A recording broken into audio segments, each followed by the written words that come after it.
ചെമ്പനീർ പൂവ് സീരിയലിന്റെ latest episode review ആണ് പറയുന്നത്. അങ്ങനെ ശ്രുതി ആകെ പെട്ടുപോയിരിക്കുകയാണ്. ഒരു പല്ലും പോയി, പോരാത്തതിന് ഭയങ്കര നാണക്കേടും. ഇതിൽ പലം വലിയൊരു ഗതികേട് ഇനി തനിക്ക് വരാനില്ല എന്ന് തന്നെ അവൾക്ക് നല്ലപോലെ മനസ്സിലായി. എങ്ങനെയെങ്കിലും വർഷയുടെ പിടിയിൽ നിന്നും രക്ഷപ്പെടാൻ നോക്കിയതാ. പക്ഷേ അവിടെ അതൊന്നും തന്നെ നടന്നില്ല. വർഷ പിടിച്ച പിടിയാലെ തന്നെ അവൾക്കിട്ട് മുട്ടം പണി തന്നെ കൊടുക്കാണ്. അങ്ങനെ വീട്ടിൽ വന്ന് കയറിയപ്പോഴേക്കും അവിടെയുള്ളവരൊക്കെ കാര്യം ചോദിച്ചപ്പോൾ അവരുടെയൊക്കെ മുഖത്ത് നോക്കി എന്തു പറയണമെന്നറിയാതെ ഒരു വല്ലാതെ ഉത്തരവുമില്ലാതെ അങ്ങനെ ശ്രുതി അന്തം വിട്ട് നോക്കി നിൽക്കേണ്ടി വന്നു. പിന്നെ ഒന്ന് റെസ്റ്റ് എടുക്കട്ടെ എന്ന് പറഞ്ഞ് അവൾ വേഗം തന്നെ മുറിയിലേക്ക് പോവാണ്. മനസ്സിൽ മുഴുവൻ വർഷയോട് തീരാത്ത അത്രമാത്രം പകയായിരുന്നു ശ്രുതിക്ക്. അവൾ എന്ത് കാണിക്കാൻ വേണ്ടിയിട്ടാ എന്റെ പിന്നാലെ വന്നേ? അതുകൊണ്ടല്ലേ ഇപ്പൊ ഇങ്ങനെയൊക്കെ സംഭവിച്ചേ? എന്റെ ഒരു പല്ല് നഷ്ടപ്പെട്ടത് അവള് കാരണമല്ലേ? ഒരു പ്രശ്നവുമില്ലാതിരുന്നതായിരുന്നു, എന്നിട്ടിപ്പോ നല്ലൊരു ഒന്നാന്തരം പല്ല് പോയില്ലേ എന്നൊക്കെ ഇങ്ങനെ ഓർത്തിട്ട് ഭയങ്കര വിഷമത്തിലായിരുന്നു ശ്രുതി. ഈ സമയത്ത് ശ്രീകാന്ത് റെസ്റ്റോറന്റിൽ ഭയങ്കര ബിസിയായിരുന്നു. അവിടെ ഒരു അർജന്റ് മീറ്റിംഗ് നടക്കുവാണ്. റെസ്റ്റോറന്റ് മാനേജറും MDയുടെ മോളായ നീതുവും ഒക്കെ അവിടെ ഉണ്ട്. മീറ്റിംഗ് ഒക്കെ ഇങ്ങനെ കാര്യമായി നടന്നുകൊണ്ടിരിക്കുന്ന സമയത്തിന് നീതു പറയുന്നുണ്ട്, വിദേശ രാജ്യങ്ങളിലൊക്കെ ഈ റെസ്റ്റോറന്റുകളിൽ ഫെസ്റ്റിവൽ സീസൺ ആകുമ്പോൾ ഓരോ മത്സരങ്ങളൊക്കെ നടത്താറുണ്ട് എന്ന്. അവിടെ വരുന്ന ആൾക്കാരെ വെച്ച് തന്നെ എന്തെങ്കിലുമൊക്കെ മത്സരങ്ങൾ നടത്തും. അതിന് പ്രൈസും കാര്യങ്ങളൊക്കെ കൊടുക്കാറുണ്ട്. അങ്ങനെയാണെങ്കിൽ നമുക്കും ഇവിടെ അതുപോലെ എന്തെങ്കിലും ഒരു പരിപാടി ചെയ്താലോ എന്ന് അവർ ചോദിച്ചു. കാരണം ഫെസ്റ്റിവൽ സീസണൊക്കെ വരാൻ പോവല്ലേ. അത് മാത്രമല്ല ഓരോ വർഷവും ഇങ്ങനെ വ്യത്യസ്തമായ കാര്യങ്ങളൊക്കെ നമ്മൾ ചെയ്യണം. അങ്ങനെയാണെങ്കിൽ നമ്മുടെ റെസ്റ്റോറന്റിന് അതൊരു നല്ലൊരു പേരുണ്ടാക്കി കൊടുക്കുമെന്നൊക്കെ നീതു പറഞ്ഞു. കൂടുതൽ ആൾക്കാർ ഇങ്ങോട്ടേക്ക് ഫുഡ് കഴിക്കാനായിട്ട് വരികയും ചെയ്യും. ആൾക്കാരെ ആകർഷിപ്പിക്കാൻ അങ്ങനെയുള്ള മത്സരങ്ങളൊക്കെ നടത്തി അവർക്ക് സമ്മാനങ്ങളൊക്കെ കൊടുക്കുന്നത് നല്ലൊരു ഐഡിയ തന്നെയാണ്. ഇതൊക്കെ അറിഞ്ഞു കഴിഞ്ഞപ്പോൾ കൂടുതൽ കസ്റ്റമേഴ്സൊക്കെ വരുമല്ലോ. ഇതൊക്കെ കേട്ടപ്പോൾ ശ്രീകാന്തും കാര്യങ്ങളൊക്കെ ശരിയാണെന്ന് തോന്നി. അവൻ പറഞ്ഞു, ഈ ഐഡിയയോട് എനിക്ക് പൂർണ്ണ യോജിപ്പാണ്. അപ്പോഴാണ് കൃത്യമായിട്ട് വർഷയുടെ ആ ഒരു കോള് വരുന്നത്. ഫോൺ അടിക്കുന്നത് കേട്ട് ശ്രീകാന്ത് നോക്കുമ്പോൾ വർഷയാണ് വിളിക്കുന്നത്. അവൻ വേഗം തന്നെ കോള് കട്ട് ചെയ്ത് എടുക്കാനൊന്നും നിന്നില്ല. വർഷ ഓർത്തു, ഇവൻ എന്താ താൻ വിളിച്ചിട്ട് ഫോൺ എടുക്കാത്തത് എന്ന്. അവൾ വിട്ടുകൊടുത്തില്ല. വീണ്ടും വിളിക്കുന്ന സമയത്തിന് മീറ്റിംഗ് ഇങ്ങനെ നടന്നുകൊണ്ടിരിക്കുകയാണ്. ശ്രീകാന്ത് വീണ്ടും അങ്ങ് കോള് കട്ട് ചെയ്തു. ഓഹോ, അപ്പോ അവന് തന്റെ കോൾ എടുക്കാൻ ഭയങ്കര ബുദ്ധിമുട്ടാണല്ലേ എന്നിങ്ങനെ വർഷ മനസ്സിൽ വിചാരിച്ചു. ജോലി ചെയ്താലും ഒരു മിനിറ്റ് കാര്യമല്ലേ ഉള്ളൂ, ഒന്ന് കോൾ അറ്റൻഡ് ചെയ്താലെന്താ പോരെ? അതിനു പോലും അവന് സമയമില്ലേ? പ്രേമിച്ചിരുന്ന സമയത്താണെങ്കിലോ ഒന്ന് വിളിക്കുമ്പോഴേക്കും ഓടി വന്ന് കോൾ അറ്റൻഡ് ചെയ്യുമായിരുന്നു. പക്ഷേ ഇപ്പൊ അങ്ങനെയല്ല. അവൻ തന്നെ അവോയ്ഡ് ചെയ്യുവാണോ? അതോ റെസ്റ്റോറന്റിൽ ഇപ്പൊ പുതിയ ഒരാളുമായിട്ട് ഒരുത്തി വന്നിട്ടുണ്ടല്ലോ, MDയുടെ മോള്, അവിടെ അവള് കാണുമായിരിക്കും. അതൊക്കെ ഓർത്തപ്പോൾ വർഷക്ക് വല്ലാത്ത ദേഷ്യം തോന്നി. ദേഷ്യം സഹിക്കാൻ പറ്റിയില്ല. അവൾ വീണ്ടും വിളിച്ചുകൊണ്ടേയിരുന്നു. പക്ഷേ മീറ്റിംഗ് സീരിയസ് ആയിട്ട് നടക്കുന്ന സമയമായതുകൊണ്ട് തന്നെ ശ്രീകാന്ത് അതൊന്നും തന്നെ മെയിൻറ്റെയിൻ ചെയ്യാനേ പോയില്ല.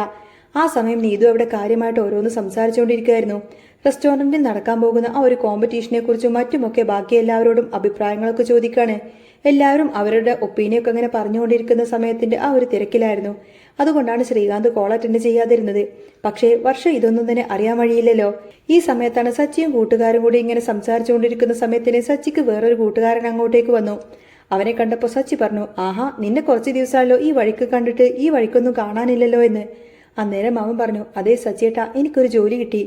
ജോലിയോ? അതെന്ത് ജോലിയാടാ എന്ന് ചോദിച്ചപ്പോൾ അവൻ പറഞ്ഞു, എനിക്ക് ദുബായിലാ ജോലി കിട്ടിയത്. ഞാൻ പുറത്തേക്ക് പോവാണ്. അവിടെ എന്ത് ജോലിയാണെന്ന് ചോദിച്ചപ്പോൾ അവൻ പറഞ്ഞു, ഈ പണി തന്നെ, ഡ്രൈവിംഗ് പണി തന്നെ. ആഹാ, കൊള്ളാലോ. എവിടെയാണെങ്കിലും നന്നായിട്ട് പോയാൽ മതി. അല്ല, നല്ല കമ്പനിയൊക്കെയാണോ? അങ്ങനെയുള്ള സ്ഥലത്തൊക്കെയാണോ കയറുന്നതെന്നൊക്കെ ചോദിക്കാണ് സച്ചി. അതൊന്നും കുഴപ്പമില്ല സച്ചിയേട്ടാ, എല്ലാം അന്വേഷിച്ചറിഞ്ഞിട്ടാ പോകുന്നത് എന്ന് അവൻ മറുപടി നൽകി. എന്നിട്ട് അവൻ പെട്ടെന്ന് തന്നെ ഒരു കവറിനകത്ത് നിന്ന് ഒരു കുപ്പി അങ്ങെടുത്ത് സച്ചിയുടെ കയ്യിലേക്ക് വെച്ചു കൊടുക്കാണ്. ഇതെന്താന്ന് ചോദിച്ചപ്പോൾ ഞാൻ പോകുന്നതിന് ചിലവാണെന്ന് പറഞ്ഞു. ആഹാ, അത് കൊള്ളാലോ, ഇത് നല്ല വില കൂടിയ സാധനമാണല്ലോ എന്ന് മഹേഷ് അത് വാങ്ങിച്ചിട്ട് പറയാണ്. അപ്പോൾ അവൻ പറഞ്ഞു, ഇനി നമ്മൾ എത്ര നാൾ കഴിഞ്ഞിട്ടായിരിക്കും ഒന്നുകൂടി ഒത്തുകൂടുന്നത്? ഒരു 2 വർഷമെങ്കിലും പിടിക്കും ഞാൻ തിരികെ വരാനായിട്ട്. അപ്പോൾ സച്ചി പറഞ്ഞു, ആഹാ, അങ്ങനെയാണെങ്കിൽ നമുക്കിതൊന്നങ്ങ് അടിച്ചു പൊളിച്ച് ആഘോഷിച്ചാലോ എന്ന് പറഞ്ഞു. അന്നേരം മഹേഷ് ചോദിച്ചു, അല്ല സച്ചി, നിന്നെ രേവതി എങ്ങാനും ഇതിനെ സമ്മതിക്കുമോടാ ഇങ്ങനെ കുടിക്കാനെന്ന്? അത് കേട്ടപ്പോൾ സച്ചിക്ക് തോന്നി ഒരു സംശയം. അവൻ പെട്ടെന്ന് തന്നെ പറഞ്ഞു, ദേ ഒരു മിനിറ്റ്, ഞാനിപ്പോൾ വരാമെന്നൊക്കെ പറഞ്ഞു ഫോൺ എടുത്ത് അവിടെ നിന്നും കുറച്ച് മാറി നിന്ന് രേവതിയെ വിളിക്കുകയാണ്. രേവതിയെ വിളിച്ച് സച്ചി പറഞ്ഞു, എടി, എൻ്റെ ഒരു ഫ്രണ്ട് ഉണ്ട്, അവൻ ഇങ്ങോട്ടേക്ക് വന്നിട്ടുണ്ടായിരുന്നു. അവൻ പുറത്തു പോവുക, അവൻ പുറത്തു പോകുന്ന ജോലിയൊക്കെ കിട്ടി. അപ്പോൾ രേവതി പറയുന്നുണ്ട്, ആഹാ, അതൊക്കെ നല്ല കാര്യമാണല്ലോ. കാരണം ഇവിടെ കിട്ടുന്ന ശമ്പളത്തിനേക്കാൾ ഇരട്ടി പൈസ പുറത്തു പോയാൽ കിട്ടുമല്ലോ. പിന്നെ അതൊക്കെ നല്ല കാര്യമല്ലേ എന്ന് രേവതി വീണ്ടും പറഞ്ഞു. അതെ, പിന്നെ അവൻ പോകുന്നതിന് മുൻപ് നമുക്കൊരു പാർട്ടി തരാമെന്ന് സച്ചി പതുക്കെ പറഞ്ഞു. പാർട്ടിയോ? എന്ത് പാർട്ടിയെന്ന് അവൻ ചോദിച്ചപ്പോഴേക്കും അവൾ കാര്യം മനസ്സിലായി. ആഹാ, മദ്യപാന പാർട്ടിയാണോ എന്നവൾ ചോദിച്ചു. സച്ചി പറയുന്നുണ്ട്, ഏയ് അങ്ങനെയൊന്നുമില്ല, ഇനിയിപ്പോ 2-3 വർഷം കഴിഞ്ഞിട്ടേ അവനെ കാണാൻ പറ്റത്തുള്ളൂ, അതുകൊണ്ട് എല്ലാവരും കൂടി ഒന്നിച്ചിരിക്കാമെന്ന് വിചാരിച്ചു. യുവതി ഉടനെ തന്നെ പറഞ്ഞു, അങ്ങനെ ഒന്നിച്ചിരിക്കുന്നതിലൊന്നും കുഴപ്പമില്ല, പക്ഷെ മദ്യപിച്ചിട്ട് ഇങ്ങോട്ടേക്ക് കയറി വന്നേക്കരുത്, അങ്ങനെ വന്നാൽ പ്രശ്നം കൂടുതലാവുമെന്ന് പറയും. അത് കേട്ടപ്പോ സച്ചി പറഞ്ഞു, ഏയ് അങ്ങനെയൊന്നുമില്ല, എന്നാലും ഒരെന്നാലുമില്ല സച്ചിയേട്ടാ, ഞാൻ പലതവണ പറഞ്ഞിട്ടുണ്ട് ഈ പരിപാടിക്ക് ഇനി ഇറങ്ങി തിരിച്ചേക്കരുത് എന്ന്. പോകുന്നവര് പോട്ടെ, അവർക്ക് എന്തെങ്കിലും വിശ്വസൊക്കെ പറഞ്ഞിട്ട് വിട്ടാ പോലെ 2 വർഷം കഴിയുമ്പോൾ അവൻ തിരിച്ചു വരട്ടെ, അതിന് നിങ്ങൾ മദ്യപിക്കണമെന്ന് വല്ല നിർബന്ധമുണ്ടോ എന്നൊക്കെ ചോദിക്കാണ് രേവതി. എന്നാലും എല്ലാവരും കൂടുന്ന സമയത്തിന് അതൊരു സന്തോഷമല്ലേ എന്ന് അവൻ വീണ്ടും ചോദിച്ചപ്പോൾ, കൂടുതലൊന്നും സന്തോഷം സച്ചിയേട്ടന് വേണ്ട, പറഞ്ഞത് കേട്ടല്ലോ, മദ്യപിച്ചെങ്ങാനും 4 കാലം ഇങ്ങോട്ടേക്ക് വന്നിട്ടുണ്ടെങ്കിൽ ഞാൻ അച്ഛനോട് പറഞ്ഞു കൊടുക്കുമെന്ന് രേവതി തീർത്തും പറഞ്ഞു. ഇതൊക്കെ കേട്ടപ്പോൾ സച്ചിക്ക് ഭയങ്കര സങ്കടവും ദേഷ്യമൊക്കെ വരികയാണ്. അവൻ പറഞ്ഞു, എന്നാലും രേവതി, ഒരെന്നാലും ഇല്ല, കുടിച്ചിട്ട് ഇങ്ങോട്ടേക്ക് വരരുത് എന്നും പറഞ്ഞു രേവതി ആ ഫോണങ്ങ് കട്ട് ചെയ്തു. സച്ചിക്കാണെങ്കിൽ എന്ത് ചെയ്യണമെന്ന് ഒരു പിടിയും കിട്ടുന്നില്ല, മദ്യപിക്കാനും പറ്റില്ലല്ലോ. കൂട്ടുകാരൊക്കെ അവിടെ നന്നായിട്ട് എൻജോയ് ചെയ്യാൻ റെഡി ആയിട്ടിരിക്കുകയാണ്, അതും നല്ല വിലക്കൂടിയ ഐറ്റം മേടിച്ചുകൊണ്ടാണ് അവർ വന്നിരിക്കുന്നത്. ഇതേ സമയത്തിന് ശ്രുതി ശ്രുതിയുടെ അടുത്തേക്ക് ചെന്ന് ചോദിച്ചു, എങ്ങനെയുണ്ട് പല്ലുവേദന ഇപ്പൊ കുറവുണ്ടോ എന്ന്. പല്ലെടുത്തിട്ടുണ്ടെങ്കിൽ പിന്നെ വേദന കുറയുമെന്ന് തോന്നുന്നുണ്ടോ എന്ന് ശ്രുതി വീണ്ടും ചോദിച്ചു. ശ്രുതി പറയുന്നുണ്ട്, എനിക്കറിയത്തില്ല, പറഞ്ഞിട്ട് കാര്യമില്ല എന്ന് പറഞ്ഞ് ദേഷ്യപ്പെട്ട് ശ്രുതി അവിടെ നിന്ന് നേരെ ബാത്റൂമിലേക്ക് കയറി പോവാണ്. ആ സമയത്താണ് ശ്രുതിയുടെ ഫോണ് ബെല്ലടിക്കുന്നത്. ശ്രുതി നോക്കുമ്പോൾ അതൊരു പരിചയമില്ലാത്ത നമ്പറായിരുന്നു. ആരായിരിക്കുമെന്ന് വിചാരിച്ച് അവൻ കോൾ എടുത്തു. അങ്ങേ തലക്കൽ ഒരു പുരുഷന്റെ ശബ്ദമാണ് കേൾക്കുന്നത്. ഹലോ, ഇതുവരെയായിട്ടും വാടകയൊന്നും തന്നില്ലല്ലോ എന്ന് ചോദിച്ച് അയാൾ ചോദിക്കുന്നത് കേട്ടിട്ട് ശ്രുതി ആകെ ഞെട്ടിപ്പോയി. വാടകയോ എന്ന് ചോദിച്ചപ്പോൾ അയാൾ പറയുന്നുണ്ട്, ഇത് ശ്രുതിയുടെ നമ്പറല്ലേ എന്ന്. അതെ എന്ന് പറഞ്ഞപ്പോൾ അയാൾ പറയുന്നുണ്ട്, അതെ, വാടക ഇതുവരെ കിട്ടിയിട്ടില്ല, 5-ാം തീയതിക്ക് മുന്നായിട്ട് കിട്ടേണ്ടതായിരുന്നു, ഇതുവരെയും വാടക വന്നിട്ടില്ല. നിങ്ങൾ ഏത് വാടകയുടെ കാര്യമായി പറയുന്നതെന്ന് ചോദിക്കുകയാണ്. ഷോപ്പിന്റെ വാടകയ്ക്ക് നമ്മൾ നേരത്തെ തന്നെ കൊടുത്തതാണല്ലോ, പിന്നെ ഏത് വാടകയുടെ കാര്യമായി പറയുന്നത്? നിങ്ങൾ ആരാ ഈ വിളിക്കുന്നത് എന്നൊക്കെ ശ്രുതി വീണ്ടും ചോദിച്ചു. അപ്പോൾ അയാൾ പറയുന്നുണ്ട്, നിങ്ങൾ ആരുടെ ഫോണായി എടുത്തേക്കുന്നത് എന്ന്. ഞാൻ ആരുടെയെങ്കിലും ആകട്ടെ, നിങ്ങൾ കാര്യം പറയാമെന്ന് ശ്രുതി പറഞ്ഞപ്പോൾ അയാൾ പറയുന്നുണ്ട്, ഞാൻ വീടിന്റെ വാടകയുടെ കാര്യമാണ് പറഞ്ഞത്, എല്ലാ മാസവും കൃത്യമായിട്ട് തരുന്നതാ, പക്ഷേ ഈ മാസം തന്നിട്ടില്ല, ഞാൻ 2 ദിവസം കൂടി സമയം തരും, അതിനുള്ളിൽ വാടക തന്നേക്കണമെന്നൊക്കെ പറഞ്ഞ് അയാൾ അങ്ങ് കോള് കട്ടിയാണ്. ശ്രുതിക്കാണെങ്കിൽ ഇത് കേട്ടിട്ട് ഒട്ടും തന്നെ പിടി കിട്ടുന്നില്ല. അവൻ അമ്പരന്നിങ്ങനെ നിൽക്കുകയാണ്.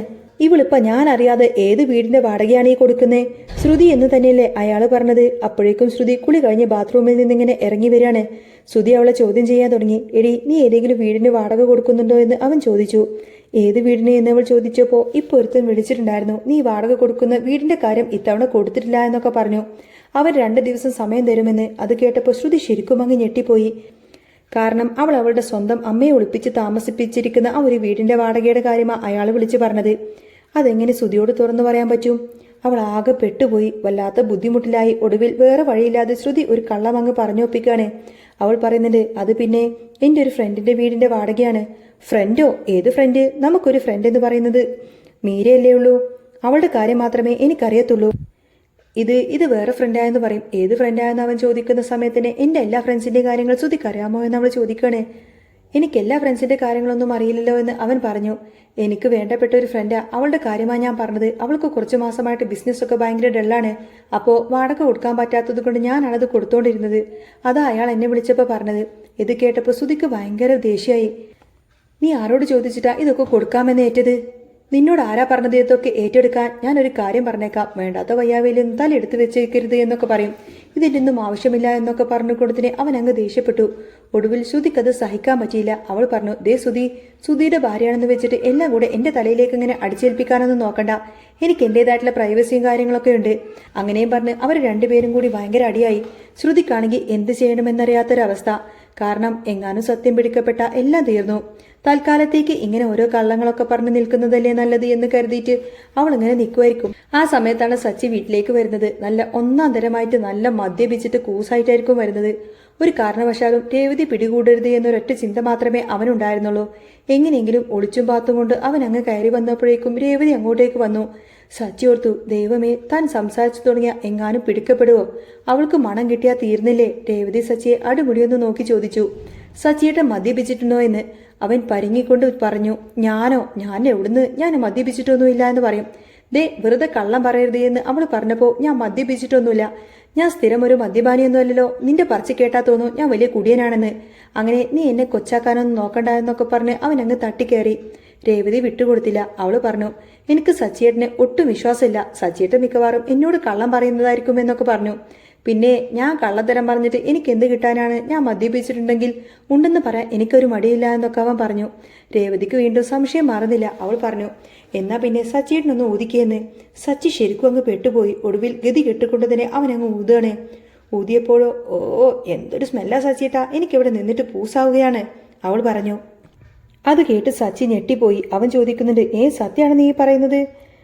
അതേ എന്ന് പറഞ്ഞപ്പോൾ അവൻ ഓർത്തു, ആ മഹേഷ് പറഞ്ഞത് പേരൊക്കെ മേടിച്ച് ചവച്ച് തിന്നാ മദ്യത്തിന്റെ മണമൊന്നും പുറത്തേക്ക് വരില്ല എന്നാണല്ലോ. അങ്ങനെയാണെങ്കിൽ അവനെ ഇപ്പൊ തന്നെ വിളിക്കാമല്ലോ എന്നൊക്കെ പറഞ്ഞ് സച്ചി ഫോണെടുത്ത് മഹേഷിനെ വിളിച്ചു. എടാ, നീ അല്ലേടാ പറഞ്ഞത് പേരൊക്കെ ചവച്ച് തുപ്പിയാ കഴിഞ്ഞാൽ മദ്യത്തിന്റെ മണമൊന്നും വരില്ല എന്ന്. എന്നിട്ടിപ്പോ മദ്യത്തിനൊക്കെ നല്ല മണമാണല്ലോ എന്ന് രേവതി പറയുന്നതെന്ന് പറയും. അപ്പോൾ നീ എന്നെ ചതിക്കുമായിരുന്നില്ലേ എന്ന് അവൻ ചോദിച്ചു.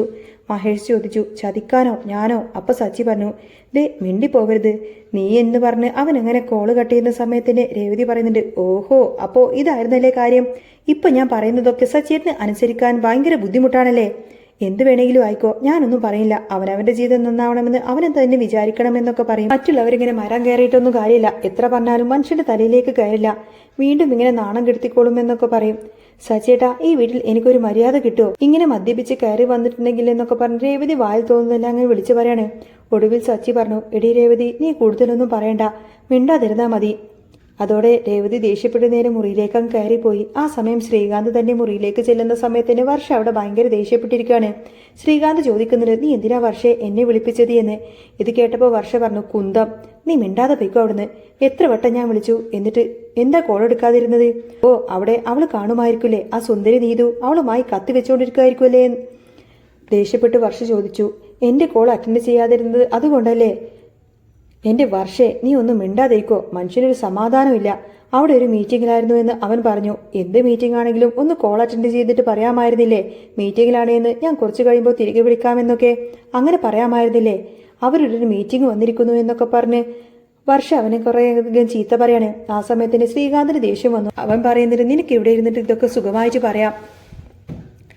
നീ AC റൂമിലിരുന്ന് ജോലി ചെയ്യുന്ന പോലെയല്ല ഞാനവിടെ ഒരു വെയിലെടുത്ത് കിടന്ന് അധ്വാനിക്കുന്നത്. വെയിലിനേക്കാളും കാഠിന്യമുള്ള ചൂടാണ് അവിടെ. ഒരു ഷെഫ് എന്ന് പറയുമ്പോൾ അവൻ എത്രമാത്രം ചൂടത്തിൽ നിന്ന് പണിയെടുക്കുമെന്ന് നിനക്കറിയാമോ? അതൊന്നും നിന്നോട് പറഞ്ഞാൽ നിനക്ക് മനസ്സിലാവില്ല. അതൊക്കെ അനുഭവിക്കുന്നവർക്കേ അറിയത്തുള്ളൂ.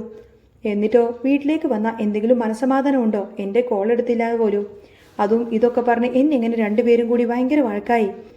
ഒടുവിൽ സഹികെട്ട് ശ്രീകാന്ത് നേരെ പായം തലയമെടുത്ത് അവിടെ നിന്നും ഇറങ്ങി നേരെ ടെറസിലേക്ക് പോവാണ്.